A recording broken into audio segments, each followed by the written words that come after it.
નમસ્કાર, આપ જોઈ રહ્યા છો નેશન પ્લસ ન્યૂઝ. હું છું આપની સાથે હેતલ વગર. મુખ્યમંત્રી ભૂપેન્દ્ર પટેલે આંતરરાષ્ટ્રીય ભ્રષ્ટાચાર વિરોધી દિવસે ગાંધીનગરમાં રાજ્ય સરકારના લાંચ રૂશ્વત વિરોધી બ્યુરો દ્વારા આયોજિત કાર્યક્રમમાં સંબોધન કર્યું હતું. વડાપ્રધાન નરેન્દ્ર મોદીએ ભ્રષ્ટાચાર સામેની લડાઈમાં સામાન્ય માનવીની ભાગીદારી જોડવા આપેલી પ્રેરણા અનુસાર એન્ટી કરપ્શન બ્યુરો દ્વારા 2024થી આ કેર પ્રોગ્રામ શરૂ કરવામાં આવ્યો છે. મુખ્યમંત્રી ભૂપેન્દ્ર પટેલના અધ્યક્ષસ્થાને ગાંધીનગરમાં આંતરરાષ્ટ્રીય લાંચ રૂશ્વત વિરોધી દિવસ યોજાયો હતો, જેમાં ગૃહમંત્રી હર્ષ સંઘવી ઉપસ્થિત રહ્યા હતા.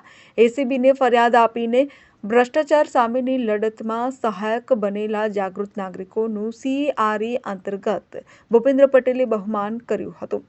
શાળાઓમાં એસીબી દ્વારા આયોજિત નિબંધ સ્પર્ધામાં શ્રેષ્ઠ પ્રદર્શન કરનાર વિદ્યાર્થીઓ, ભ્રષ્ટાચાર વિરુદ્ધની લડાઈમાં સામે આવી ફરિયાદ કરનાર ફરિયાદીઓ, ફરિયાદીને ન્યાય અપાવનાર સરકારી વકીલ અને એસીબીના અધિકારીઓનું ભૂપેન્દ્ર પટેલના હસ્તે સન્માન કરાયું હતું. મુખ્યમંત્રી ભૂપેન્દ્ર પટેલે કરપ્શન વિરુદ્ધની લડાઈમાં દ્રઢ મનોબળ અને મજબૂતી સાથે આગળ વધવાનું આહ્વાન કર્યું છે.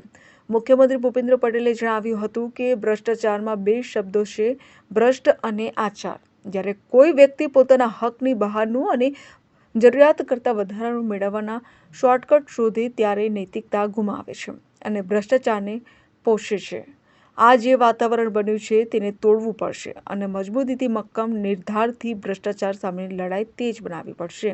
Bureau report, nation plus news, Gandhinagar. સમાચારોના સતત અપડેટ મેળવવા માટે અમારી નેશન પ્લસ ન્યૂઝની યુટ્યુબ ચેનલને સબસ્ક્રાઇબ કરો, બેલ આઇકન દબાવો અને જોડાયેલા રહો ફેસબુક, ઇન્સ્ટાગ્રામ અને ટ્વિટર પર.